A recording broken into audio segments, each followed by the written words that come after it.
आपके साथ सागर मिश्रा। स्वागत है आप सभी का जन सदन में। पुष्कर सिंह धामी के मुख्यमंत्री बनने के बाद नौकरशाही में बड़ा फेरबदल किया गया है।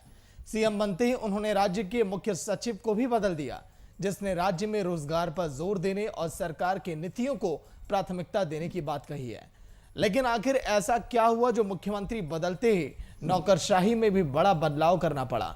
और सुखबीर सिंह संधू आखिर कौन है जिन पर अब उत्तराखंड सरकार ने विश्वास जताया? इस पर हम करेंगे चर्चा, लेकिन उसके पहले देखिए ये रिपोर्ट।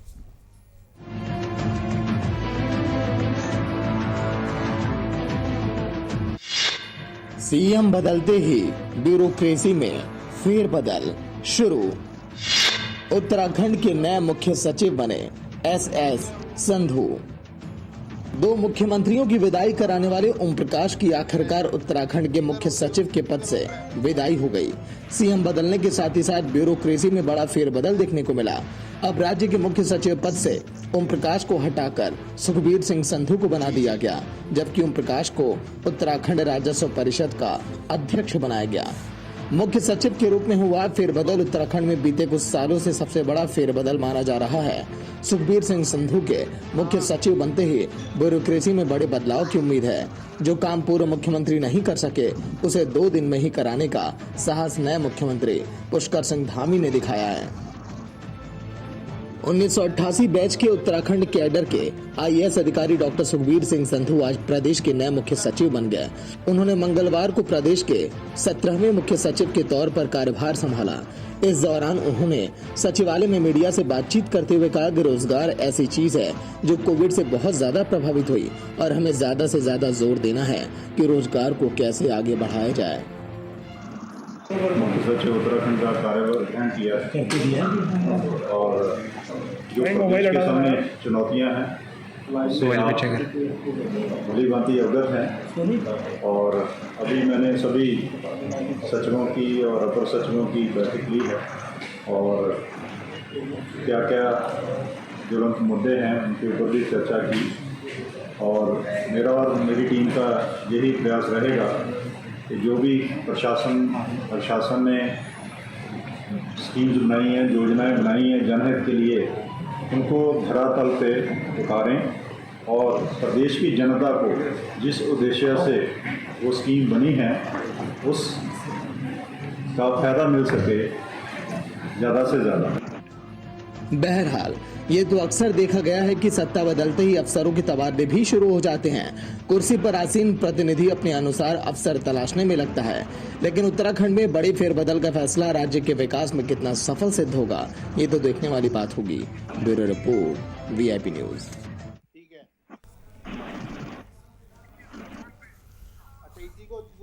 तो जिस तरह से एक बड़ा फेरबदल नए मुख्य सचिव एसएस संधू ने कार्यभार संभाला, कहा रोजगार बढ़ाने पर जोर अब दिया जाएगा, तमाम अफसरों की भी तबादले हो सकते हैं।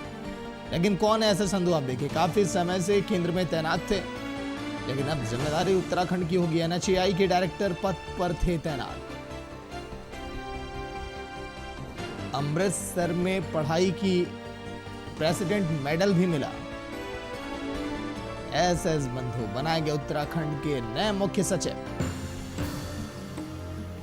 सीएम बदलते ही ब्यूरोक्रेसी में फेरबदल अब शुरू।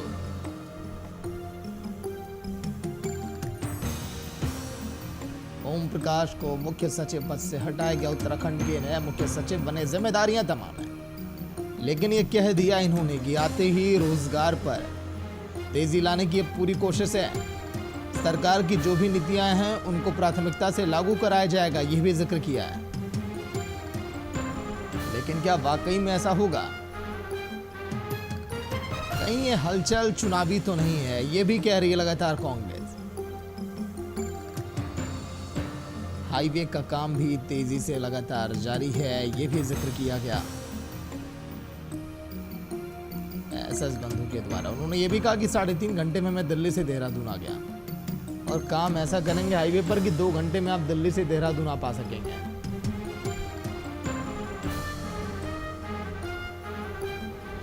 तेज तर्रार ऑफिसर्स में गिने जाते हैं संधू। अभी तक संधू केंद्र में प्रतिनियुक्ति पर थे, उनका केंद्र सरकार में सचिव पद थे, वो एम्प्लॉयमेंट हो रखा था और अक्टूबर 2019 में भारतीय राष्ट्रीय राजमार्ग प्राधिकरण के चेयरमैन बने। जनवरी 21 तक उनका कार्यकाल था। केंद्र सरकार ने 31 जुलाई 2021 तक का सेवा विस्तार दे दिया था। डॉक्टर संधू केंद्रीय शिक्षा मंत्रालय में अपर सचिव उच्च शिक्षा थे।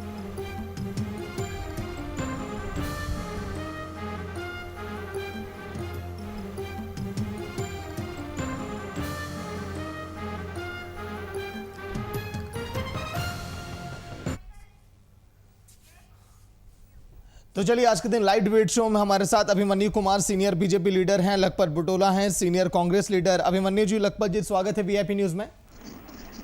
जी नमस्कार।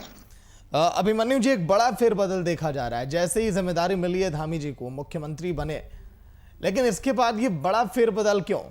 क्या ये विकास को लेकर है, जो पूरा ढांचा था उसमें वाकई में परिवर्तन को लेकर है, या फिर अपने हिसाब से पूरी तैयारियां की जा रही हैं? अभिमन्यु जी।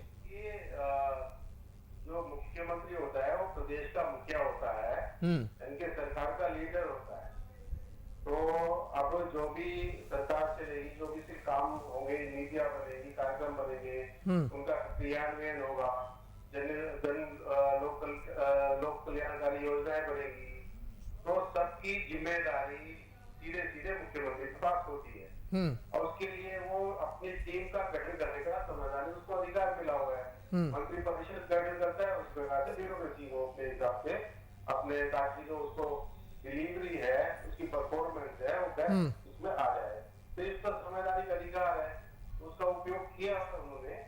और अभी उन्होंने ये जो मुख्य सचिव है और डॉक्टर एस एस संधू जी उसमें आए हैं, और एक और भी बड़ा बदलाव किया है अपर मुख्य सचिव के रूप में, जो वरिष्ठ अपने IAS ऑफिसर है आनंद वर्धन जी, उनको उन्होंने मुख्यमंत्री अपर मुख्य सचिव मुख्यमंत्री कार्यालय से उनको अपॉइंटमेंट किया है। तो ये शुरुआती कदम है। तो इस प्रकार से अब जैसे मंत्री परिषद का गठन किया, आयु का एलोकेशन हो गया, अब मंत्री मंडल अपना भी काम शुरू करेगा। उसी प्रकार से ब्यूरोक्रेसी का भी, अगर मुख्यमंत्री जो लगेगा कहीं कोई फेरबदल करना है, कोई आवश्यकता है, तो उनका अधिकार है, वो अपना उसको उपयोग करेंगे। इसमें कोई एक अनहोनी थी या कोई उसके नियम कानून के खिलाफ तो कोई बात है नहीं, उनका अधिकार है, उसका उपयोग कर रहे हैं। क्योंकि अल्टीमेट तो जनता को डिलीवरी देनी है, परफॉर्मेंस गवर्नमेंट की दिखानी है, लोक कल्याणकारी योजनाओं का, और जमीन पर उसको उतारना है, तो ये सीधी सीधी जिम्मेदारी मुख्यमंत्री की होती है। उसी दिशा में सारी कार्रवाई है। चलिए लखपत जी, कल के दिन हमने चर्चा की, जिस तरह से कैबिनेट की बैठक हुई, बड़े फैसले लिए गए, लेकिन उन फैसलों को धरातल पर भी उतारने की तैयारी है बीजेपी की। तो ऐसे में अगर धरातल पर वो तमाम योजनाएं उतरती हैं, तब शायद आप लोग इससे सहमत होंगे, क्योंकि कल के दिन आप लोग कह रहे थे ऐसा कुछ भी नहीं होने वाला, ये चुनावी जुमला है। लखपत जी। देखिए, मुख्य सचिव बदलना सरकार का अधिकार हो सकता है मुखिया का, लेकिन ये पूछा जाना चाहिए क्या इससे पहले दूसरी पार्टी की सरकार इस प्रदेश में थी, जो सरकार सवा चार साल से ज्यादा का कार्यकाल पूरा कर चुकी हो, 4.5 साल से ज्यादा का कार्यकाल पूरा कर चुकी हो, वो सरकार आप कहे कि हम डिलीवर करेंगे अपने कार्यों को, वो सरकार कहे हम रोजगार देंगे, वो सरकार कहे कि हम जन कल्याणकारी योजनाएं लाएंगे।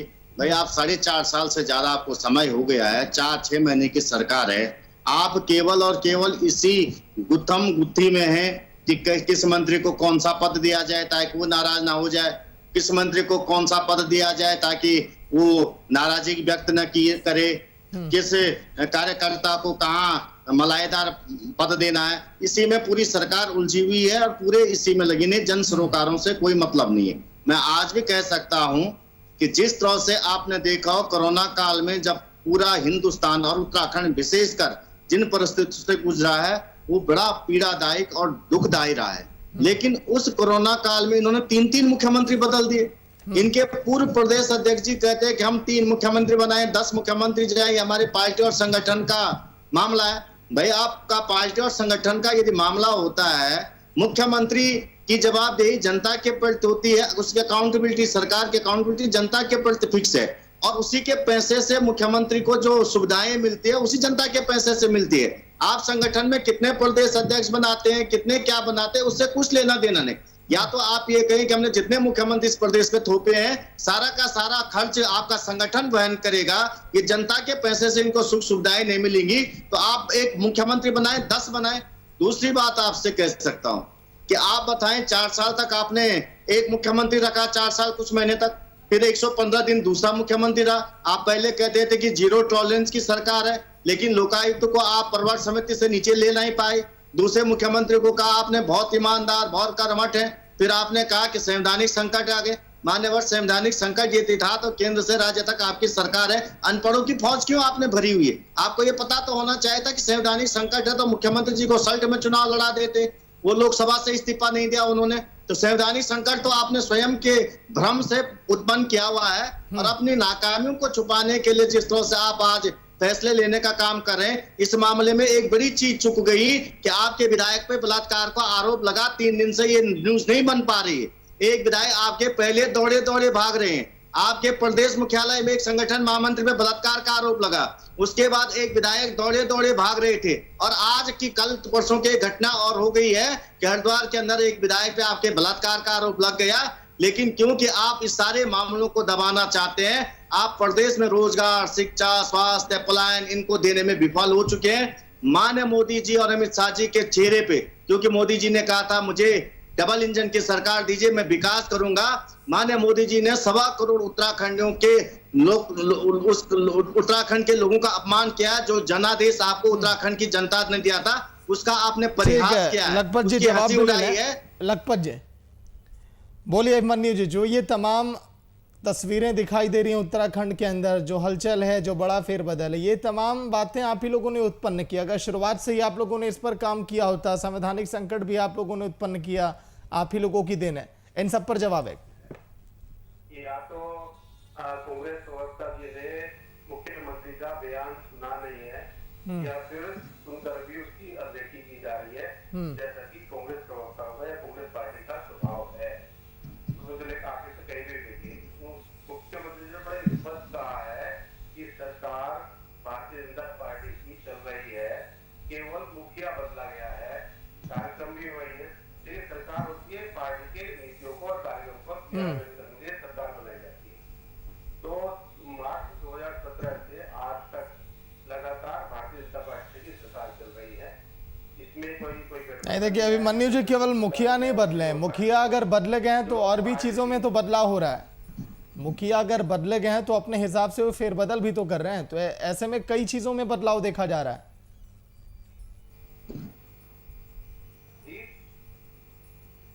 मैं तो पॉइंट वाइज बोल रहा हूँ कि जो सरकार का मुखिया बदला गया है, ना तो पार्टी की नीतियां बदली है, ना पार्टी के कार्यक्रम बदले हैं।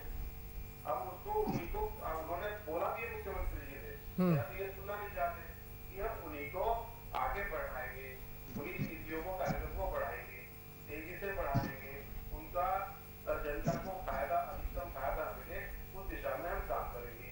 इसलिए सारा ये ब्यूरोक्रेसी में जो आप संधू जी लाए हैं, वो उत्तराखंड कैडर के लिए कोई बाहर से नहीं लाए हैं।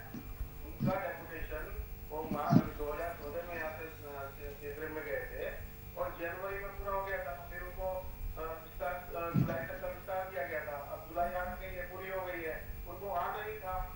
अब वो आए हैं, अब वो किसको मुख्य सचिव बनाए किसको नहीं बनाए, अब ये भी अगर कांग्रेस तय करेगी क्या, तो मुख्यमंत्री ने तय किया है उसी हिसाब से, क्योंकि क्या है ये आपको बता दिया और असर भी दिखाई देने लगा है उसका। अभी एक ही दिन हुआ है, असर भी दिखाई देने लगा है। तो स्पष्ट दिशा निर्देश दिए हैं कि भाई देखिए, ब्यूरोक्रेसी का काम है नीतियों को और कार्यक्रम को लागू करना, तो मामले को उलझाना, जिसको सुलझाना है उस दिशा में काम करना है, आपको रिजल्ट देने हैं, समयबद्ध पत्रावलियों का समयबद्ध निस्तारण होना है, और जो भी योजनाएं हैं वो धरातल पर दिखाई देनी चाहिए, उसका अधिकतम लाभ मिलना चाहिए। इस दिशा में मुख्यमंत्री का काम है कि अपनी नौकरशाही को टाइट करे, उनको उनका दिशा निर्देश करे, उनका मार्गदर्शन करे। वो अपनी बड़ी खूबी से एक पूरे जोश और उत्साह के साथ उसका पालन कर रहे हैं। अब इनको पता क्या क्या दिखाई दे रहा है, अरे भैया एक ही दिन हुआ है, देखते रहिएगा क्या क्या होता है, किस प्रकार से भारतीय जनता पार्टी की सरकार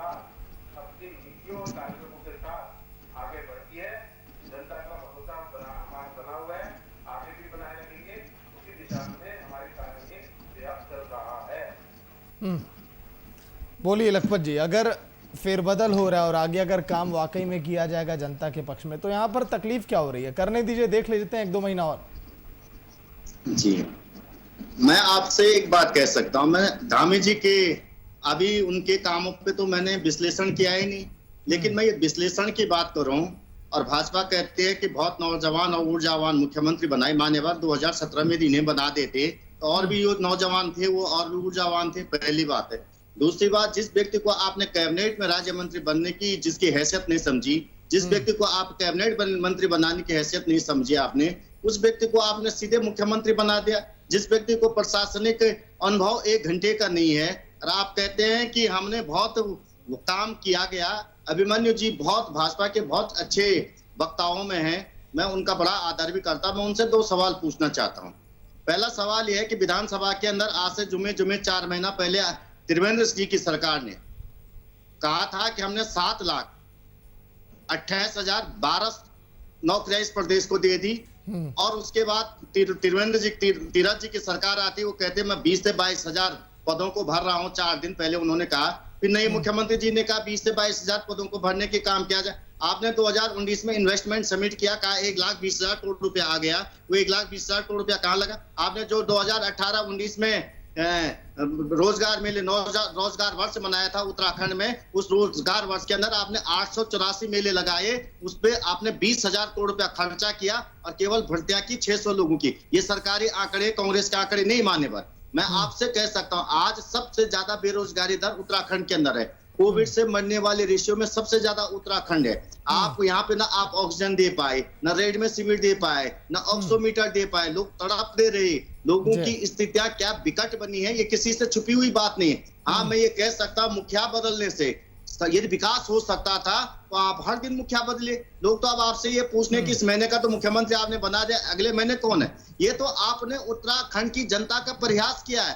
जो भरोसा आप पे उत्तराखंड की लोगों ने किया था कि आप एक स्थिर सरकार देंगे, मजबूत सरकार देंगे, उनके हितों के, उनके विकास के लिए सोचेंगे, लेकिन उन्हें पता नहीं था कि आप भाजपा के विकास में, भाजपा के नेताओं का विकास करेंगे और उसके अलावा भ्रष्टाचार के चरम में आप डूबोगे। जिस तरह से आप भ्रष्टाचार के अलावा जिस तरह से मुझे कहते हुए शर्म आ रही है कि कई विधायकों पे बलात्कार के आरोप लग रहे हैं, महिलाएं सुरक्षित नहीं है, माताएं बहनें सुरक्षित नहीं है, युवा रोजगारों के लिए सुरक्षित नहीं है, और भाजपा के मंत्री कहते हैं कि हम कैबिनेट में प्रस्ताव लाएंगे और अपने कार्यकर्ताओं को कहेंगे कि भ्रष्टाचार कीजिए, काम कीजिए, जो खाना खाए। ये कैबिनेट मंत्री के बयान होते हैं। इससे मान्यवर बड़ा दुख होता है। उत्तराखंड के सारे लोग, 1.25 करोड़ लोगों का भरोसा मोदी जी के ऊपर था, लेकिन उन्होंने, मैं आज भी कहता हूं, उत्तराखंड के लोगों के साथ अन्याय किया है, उनके साथ धोखा किया, छलावा किया है। 2022 में जनता इंतजार कर रही है, निश्चित रूप से जनता उसका माकूल जवाब देगी। चलिए, सवाल का जवाब ले लूं आपके, लखपत जी, आपके सवालों का जवाब बोलिए। रोजगार को लेकर जो सवाल था अभिमन्यु जी, लखपत जी का। तो बहुत छोटी सी बात कहूंगा। देखिए, उत्तराखंड में कांग्रेस पार्टी प्रमुख विपक्षी दल है, तो प्रमुख विपक्षी दल जब सरकार की आलोचना करता है तो उसके लिए मैं उसका धन्यवाद करना चाहूंगा। पर एक प्रश्न पूछना चाहूंगा, छोटा सा, बहुत ही छोटा सा प्रश्न पूछना चाहूंगा कि अभी 20 दिन पहले कांग्रेस के नेता प्रतिपक्ष श्रीमती इंदिरा हृदय जी का निधन हुआ।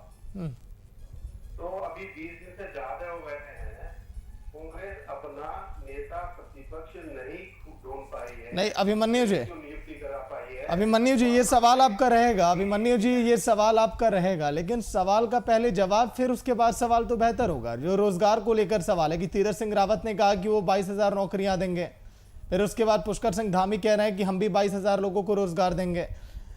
उसके पहले त्रिवेंद्र सिंह रावत ने जो कहा था कि 7 लाख लोगों को रोजगार मिलेगा, 7,22,000। इन तमाम रोजगारों का हो क्या रहा है सर? नौकरियां कितनी मिल रही हैं लोगों को? हमने पूरा सिस्टम बना लिया और वो एक्शन में आ गया है।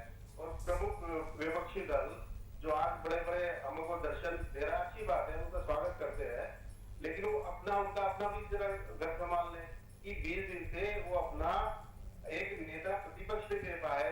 यहाँ पर भी बैठकों पर बैठक हुई, दिल्ली भी चले। नहीं अभिमन्यु जी, फिर आप आगे नेता प्रतिपक्ष पर। मेरा सवाल रोजगार को लेकर है सर। उन रोजगारों का क्या होगा?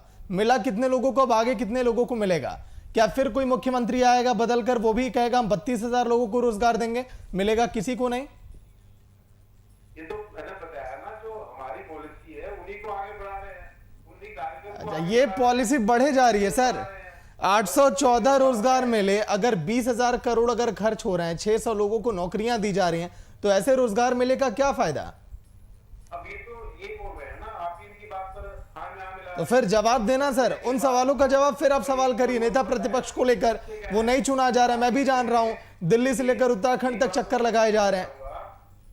देखिए ये ऐसा है, उत्तराखंड में 10 साल कांग्रेस की भी सरकार रही है, ये कहीं इनको अपना तो इतिहास नहीं समझ में आ रहा है, उसको तो भी बदनाम कर रहे हैं।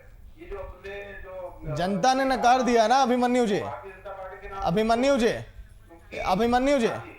अभिमन्यु जी झूठी सरकार थी कांग्रेस, कुछ नहीं कर पाई, इसीलिए जनता ने दरकिनार कर दिया। आप आए इसीलिए बेहतर करने के लिए। हम तो इनको याद दिला रहे हैं, जो ये बात कर रहे हैं, हमने तो अपना प्रोग्राम दे दिया, मुख्यमंत्री जी का कल स्टेटमेंट आ गया, 3,000 जो देखिए उस पर किस तरह से काम करती है सरकार। 3,000 को अतिथि शिक्षक थे, जिनकी रिक्त पदों की उनकी स्वीकृति नहीं मिल रही, उनकी स्वीकृति दे दी है, वो नहीं होंगे और उसने नहीं, तो उनका जो मानदेय धन था वो भी 15,000 से 25,000 बढ़ा दिया गया। इसका तो धरातल तो उतर गया ना। बाकी जो उसमें के जो ये 13,000 पदों पर जो रिक्ति भर्ती की प्रक्रिया शुरू कर दी है, 21,000 उपलब्ध जो कर्मचारी थे, कार्मिकों का जो विनियमितीकरण और उसका समान काम समान वेतन, वो एक निर्णय था, वो निर्णय हो गया। तो इस प्रकार से ये SC/ST के जो बैकलॉग है उनको भरने की प्रक्रिया शुरू हो गई, तो हम तो उस दिशा में बहुत तेजी से बढ़ रहे हैं, इसलिए सारी कवायद चल रही है। और इसी प्रकार से जो केंद्र सरकार की और प्रदेश सरकार की भी जन कल्याणकारी योजनाएं हैं, उनका भी तेजी से अधिकतम लाभ उनको मिले, इसलिए ईमानदार, मेहनती और एक संवेदनशील। ठीक है, लखपत जी उंगली उठा रहे हैं, काफी देर हो गया, लौट कर आऊंगा अभिमन्यु जी। लखपत जी बोलिए। जी, मैं एक सवाल, इन्होंने मुझसे सवाल पूछा था, उस पे मैं उसी समय स्पेसिफिक जवाब देना चाह रहा था। इन्होंने कांग्रेस पे कहा कि नेता प्रतिपक्ष नहीं चुना गया। मैं 2 चीजें स्पष्ट करना चाहता हूं। पहली बात, बहुत दुर्भाग्यपूर्ण घटना हुई कि हमारे बहुत मजबूत नेता इंदिरा हृदय जी का स्वर्गवास हुआ है। वो बहुत दुखद घटना थी, 8-10 दिन 10-15 दिन उसमें रहे हैं, लेकिन सरकार कांग्रेस क्या करती नहीं करती इसका प्रभाव जनता पे नहीं पड़ता। भाजपा को ये समझना पड़े, आप सरकार का कोई भी कदम जनता को प्रभावित करता है। जो आप जनता का आईना होते हैं अभिमन्यु जी, हंसने के बजाय सुन लीजिए। जनता जो आपके किए हुए कार्यों को, आपके किए हुए मुख्यमंत्री बदलना, सरकार यदि कोई फैसला नहीं ले पाती तो उसका प्रभाव 1.25 करोड़ लोगों पे पड़ता है। कांग्रेस यदि नेता प्रतिपक्ष नहीं चुन पा रही है, संगठन में प्रदेश अध्यक्ष नहीं चुन पा रही है, तो उसका प्रभाव जनता पे नहीं पड़ता उतना प्रभाव। मैं पहली बात। दूसरी बात, आपने कहा रोजगार की आप बात कह रहे थे, आप सुप्रीम कोर्ट गए उपनल के भर्तियों के लिए, आपने सरकार हाई कोर्ट ने कहा था कि समान वेतन, समान कार्य, समान वेतन होना चाहिए। आप उसके विरुद्ध सुप्रीम कोर्ट गए, ये यहाँ की जनता नहीं भूली है। आप अतिथि शिक्षकों की बात करना चाह रहे हैं, यदि आप उनके हितैषी होते उन्हें परमानेंट करने का काम करते।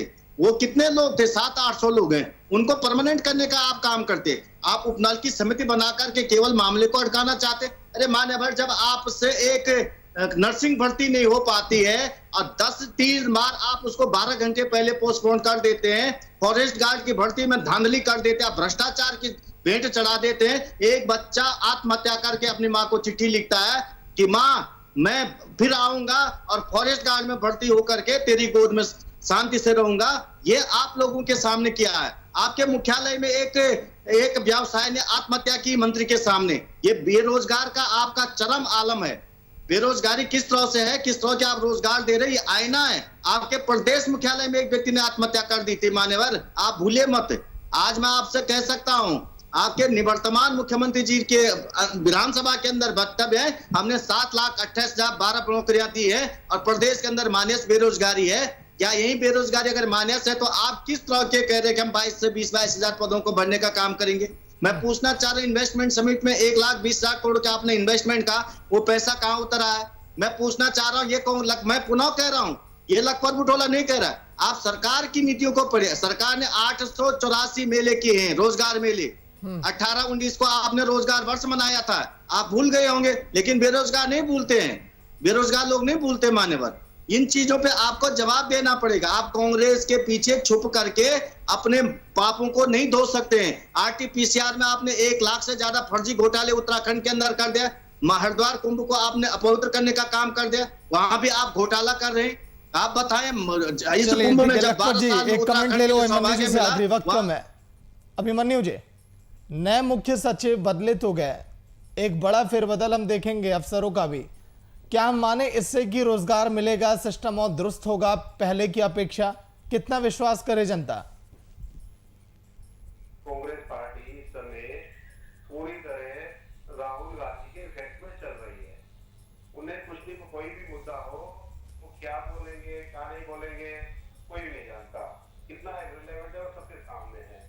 अभी कांग्रेस पार्टी वो पार्टी है जिसने लगभग 50 साल तक यहाँ पर शासन किया है और संविधान बनाया और संविधान बनाकर उसमें नेता प्रतिपक्ष की उसमें जिम्मेदारी तय की गई है। उसमें कैबिनेट रैंक का दर्जा दिया जा रहा है। पूरी तरह से जो सरकार है उसके कामों पर निगाह रखता है उसको, और सदन में उसके लिए उसको आईना दिखाता है। उसको ये कह रहे हैं कि हम तो ये काम सरकार का है, नेता प्रतिपक्ष कोई जनता के लिए कोई जिम्मेदारी नहीं होती। अगर ऐसा है तो नेता प्रतिपक्ष की जरूरत क्या है? उसको कैबिनेट रैंक का दर्जा देने की क्या जरूरत है? अरे भाई, आपने मतलब एक इतनी ऐसी पार्टी जिसने 50 साल शासन किया, संविधान बनाया, केंद्र और सभी राज्यों में शासन किया है, वो एक नेता प्रतिपक्ष को इतना हल करता है कि चलिए, मैंने आपसे जवाब मांगा, आखिरी कमेंट है क्योंकि वक्त कम है। अभिमन्यु जी, जो मैंने बड़े फेरबदल को लेकर सवाल किया उस पर एक जवाब मैंने आपका मांगा है कि क्या हम उम्मीद करें वाकई में धरातल पर वो हकीकत दिखाई देगी जो पहले नहीं दिखाई दी? चाहे हम बात रोजगार की करें या सिस्टम को हम दुरुस्त करने की बात करें, भ्रष्टाचार को हम लेकर करें, तमाम चीजों को समेटते हुए। वो आज सरकार की आलोचना कर रही है। अरे अभी 2 दिन हुए मुख्यमंत्री जी ने शपथ लिए हुए, टीम की वो रचना कर रहे हैं। अभी इतना क्यों घबरा रहे हैं? अभी देखिए, आपको पता है भारतीय जनता पार्टी की सरकार है और जो डबल इंजन जो भी है अभी आपके सामने आएगा। जनता के प्रति हम पूरी तरह जिम्मेदार हैं, संवेदनशील हैं। चलिए, जिम्मेदार रहिए तभी जनता विश्वास करेगी तो बेहतर होगा, क्योंकि जिम्मेदारियां अगर नहीं निभाएंगे तो जनता दरकिनार करेगी। जैसे कांग्रेस को की थी वैसे बीजेपी को भी करेगी, वक्त नहीं लगाएगी, क्योंकि जनता ही मालिक है और जनता ही वोट से चोट मारती है। बहुत बहुत शुक्रिया अभिमन्यु जी आपका, लखपत जी आपका चर्चा में शामिल होने के लिए। तो जिस तरह से हमने जिक्र किया कि एक बड़ा फेरबदल देखा जा रहा है क्योंकि नए मुख्य सचिव बनाए गए SS बंधु, लेकिन क्या इन्होंने जो जिक्र किया मीडिया के सामने कि रोजगार को हम धरातल पर उतारेंगे, क्योंकि तमाम परेशानियों से उत्तराखंड अभी जूझ रहा है। एक तरफ कोरोना की मार, रोजगार की मार, भ्रष्टाचार भी चरम पर है। तो ऐसे में क्या नए मुख्यमंत्री बनने के बाद, नए मुख्य सचिव बनने के बाद क्या तस्वीरें उत्तराखंड की बदलेंगी? देखने वाली बात। देखते रहिए VIP न्यूज। नमस्कार।